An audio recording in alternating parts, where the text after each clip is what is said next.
right, so I've got a couple of questions for these guys, then we're going to open it up to your questions. And then at the end of these panels, we're going to bring our panels down over to the side of the stage so I give you 10 minutes of kind of more one-on-one time with them before we start the next panel. So that's kind of how the day's going to work. So let's start. So, season 2, what can we expect? I mean, what's going on? I thought we were just remaking season 1. Yeah. That was the, I mean, we're shooting. We were adapting season 1 with the adaptation of the British series. reimagining. And then when that didn't happen, what happened? Right, sorry. Crazy stuff happened. It gets really dark this year. Yeah. Really, really, really dark this year. Yeah, it should be called Welcome to the Dark Side. Being Nice. human. Welcome to the dark side. Dark Being side human. of the being human. This time it's personal. Yeah. Transformers. Dark of the being human. And like, give us like a little more than that. So, I mean, that's fantastic. You've obviously been very well prepped. Well, I can say that we kind of all go off on our own independent paths this year, respective paths that are all obviously interlaced with one another. But yeah, they're quite dark. I think we all had a tremendous amount of growth in the first season that was kind of leading up to all of us making decisions about whether to kind of, as the ad clearly stipulates, let the temptation in. And I think that I can speak for my character anyway. It's really a lot of it is about trying to keep others away from the temptation. So it's a lot of clinging on to what I want, which is normalcy. So. Yeah, I think I'll speak for Sally.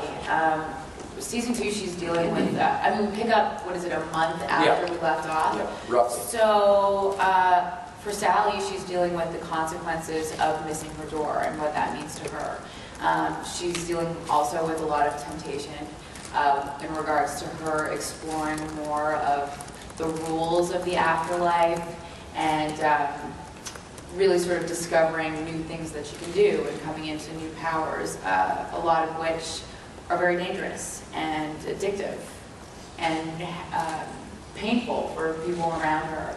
And so she's battling with that a lot and meeting a lot of new characters. I think there's tons of new characters on the show this year. We're very blessed with the new guest cast. Do you want us to talk about Meaghan or not? Yeah. Do we need to? Talk a little bit about the guest cast, since it's a good entree to Aiden's character and like their Okay. have a new. Well, so we have Deacon Lockman this year, who's playing Surin, who is a very old vampire. How old is she? Over 700 years old. Okay. All right. Yeah. And That's old. I thought she was like 37. really, really old vampire. Really old. Old. Yeah. And then we also have Kyle Schmidt, who plays Henry, who's an awesome addition. Yeah. Aiden is, he's dealing with, there's all these really neat identity issues throughout this season, because as we saw last year, we went back to a few time periods with the 50s, with the 70s. Well, we're going way back to the 80s. We learned Aiden was a guitar player in a band. Bishop was a singer, and there's this whole thing of like, but I want to be the singer, you be the guitar player. It's a story you've seen 100 times. Because we always know between the singer and the guitar Right. player, there's conflict. Yeah, And it's just controversy. baked into that story. No, we go back to the 30s, and we discover a time when the vampires weren't taking these awful day jobs that they didn't want to be taking, and they didn't have to hide as hardcore as they do in modern day. And then we even go back to 1918 and we learn what happened before them. We discover Aiden perhaps at the height of his influence and power, and he's doing really, really well. And we learn why they were all scattered and sent into the shadows, and they all hide. And so, as I talk about this identity thing, we really get a strong contrast for who Aiden was, and this ideal Aiden. Everyone's talking about him, and you get to see him, and they talk about how he was the ideal vampire. And then we learn, and then of course we know a lot about how Aiden is trying to be in these last 2 years, since he's known you. Right. And he just keeps having options removed, and avenues of escape, and he's having all these things taken away from him. And once you have all your options taken away, you really do learn who you really are.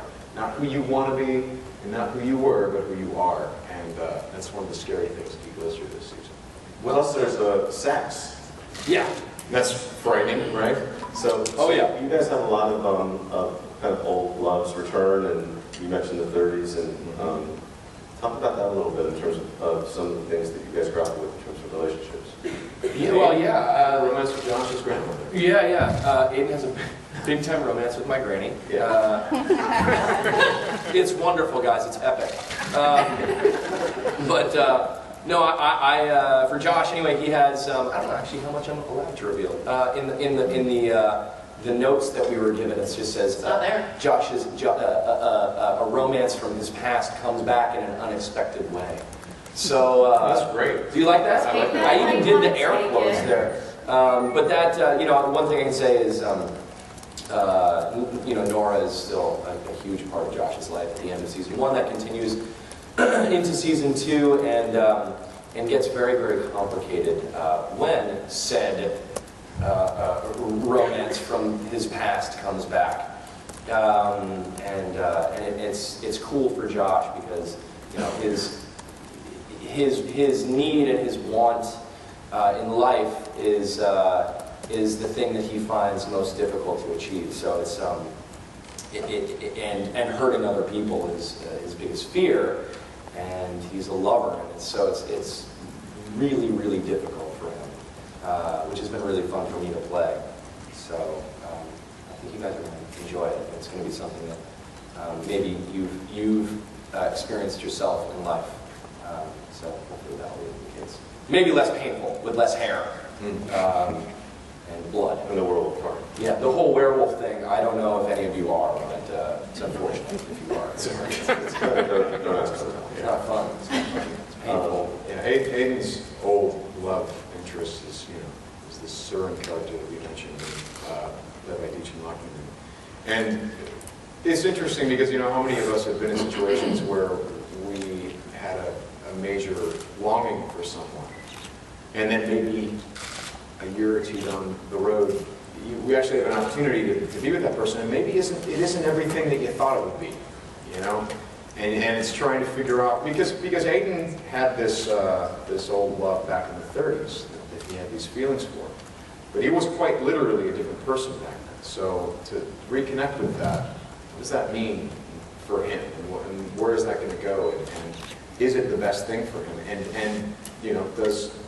what does he think about all this? I mean, does he know that he's perhaps getting himself into trouble, or is this even what he wants anymore? It's very strange, but he gets very caught up in this and all these identity issues that come up. And well, for Sally, her whole thing is trying to find a purpose, and in her death, I mean, that was her goal in life, is to have an effect on somebody and feel like she's contributing in some way to the world, and that never happened. So in her death, her longings are the same. She wants to feel important and special and unique, and so she falls for someone who's living in life and tries to be with him and will do whatever it takes to be with him, which also falls into the whole dangerous category. Addictive. Yeah, your story is really awesome. It's amazing. Yeah. It's so original and imaginative. Yeah. Yeah, I have to say that I know that Anna and Jeremy going into season 2, one of the big things was Sally's character is a dangerous character because she's a homebody, and there's a danger of that storyline really becoming stagnant, and they completely went the other way. It just takes off in such an amazing way this year. So Well, it's wonderful because it starts like you think you've seen it before, Right, and yeah. then it goes spiral out of control. Yeah, it's really nicely balanced too and paced. They really spread it out nicely. Yeah. And made the arc really, really even.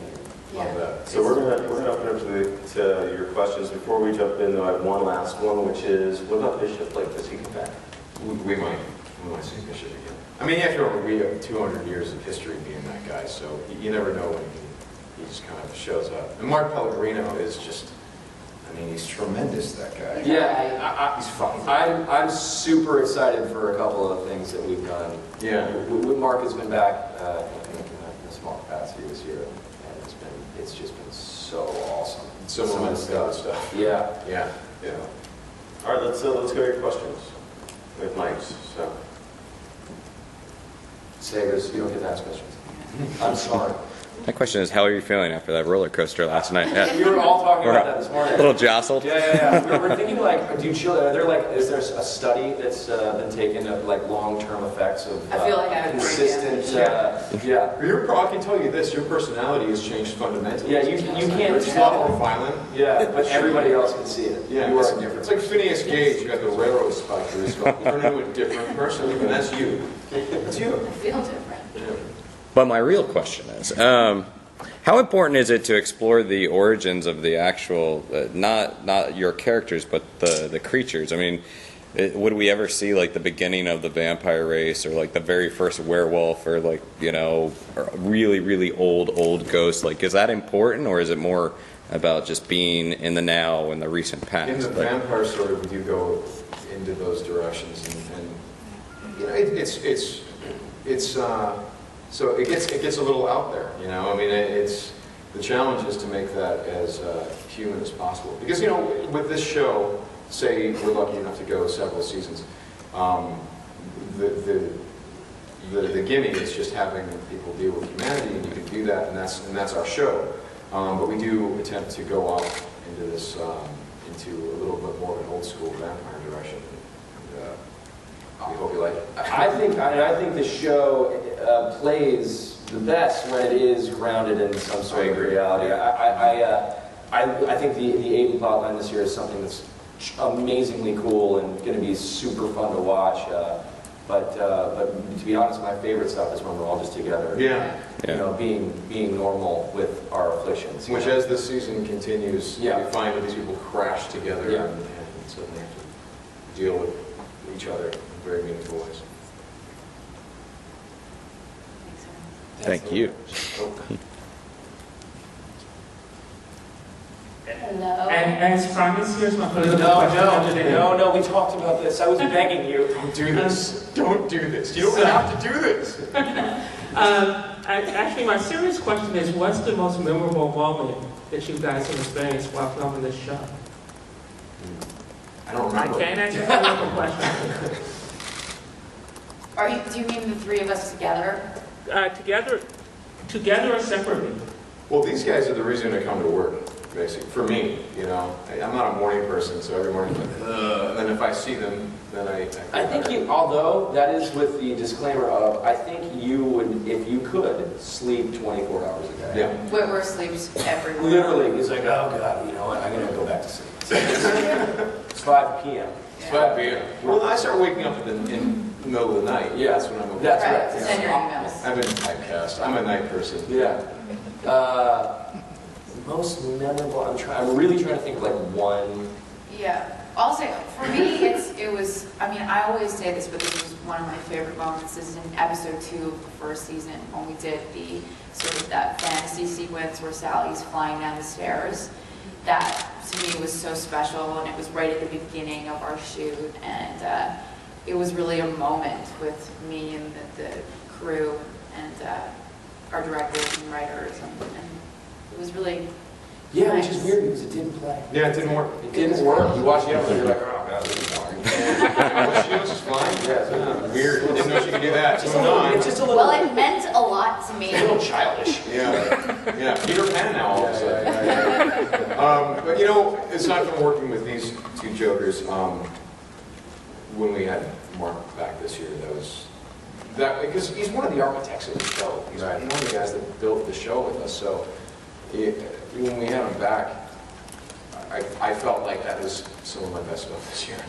You know, I really felt like we were on fire and doing some really cool stuff that was, by the way, different than what we've seen from those two characters. Right. Very different. There's Mark is so good. There's very little that he has to say to me to get under my skin as an actor, and we just, you know, go back and forth. And then between days we were working, we were just hanging out at my place playing Left 4 Dead together. Yeah. Which is fun. Just a couple of dudes. Yes, dudes. Just get Shirtless and with- yep. Just, well, no, you take your shirt off. Yeah, exactly. Of course. Yeah. Come on in. Yeah. Take your shirt off. Don't be weird about it. Don't make this weird. Don't make this weird. for Here, me. take the Xbox controller. No, sit closer. Take your shirt off. Exactly. Yeah, if you're not going to take your shirt off, Your feet look so tense. Let me rub those for you. Yeah, exactly. Yeah. I had a moment actually this year with Nora that is it was I think it's in episode 3 this coming season. So I actually really can't talk too much about it, but it's very very very very emotional and hits really close to home for me. And Which one? All the stuff you with Nora has been awesome. yeah, I'm very happy with all that stuff this year, to be honest. But there's one scene in particular that I think is going to be a very very difficult scene for people to watch, especially people who have gone through what we're going through, because it's a very human thing. So anyway, like that. I think we have time for one more. Over here. Hey guys, absolutely loving the show. I absolutely love you. Yeah. Yeah. So the thing I wanted to ask is how much of the effects are like makeup and digital? I mean, like the black eyes and stuff, you have to wear contact lenses and flying down the stairs. Did they have you on a cable, or is that going to be done later, digital? Well, for me, anything with flying and the levitation is they make a body cast for me. So when I was on my stomach flying down, it was a front what? Because she would walk on stage and go, "Hey guys, look at my body It's cast." just And she's can't wearing bend the knees the body, she's strapped walking into like the body this. cast. And she's got this pole coming out of her. Oh yeah, so yeah, there's a pole coming out of my stomach, and 2 or 3 large men just pretty much tip me over and impale me on this giant stake that's sticking out of the green The magic studio. of movie making. Normal It's day all at very work. glamorous. Really normal day at work. The eyes and the fangs are you wear them. They're contacts and fangs. I have a very easy job. You don't. So. Yeah, well, I mean, what I was going to say is it's like 50-50, right? So like with it's half practical, and the practical side of it enables you to fill in the blanks with CG. So it's like Meaghan's bedpan or Witwer's fangs and eyes, so call it bedpan. The CG will make his eyes snap black. But then from that point on, he's wearing the contacts. Yeah. Whereas the fangs grow as CG, obviously, but then Unless we're doing a fight scene 3 feet away from a 30-foot drop, which we did. right. With no railing or anything. Right. Okay, sure, let's shoot it. I mean, Yeah. yeah, we did. That was the last shot of the day. It was, and what they'd say first, it was at 4 a.m. And really tired too. Really tired, Yeah. My stuff is a lot of practical, physical makeup effects, which is both fun and exhausting. And it's in stages, so in between the stages, there's computer-generated stuff that comes in between, fills in the blanks. It's like really, really like right down the middle, 50-50.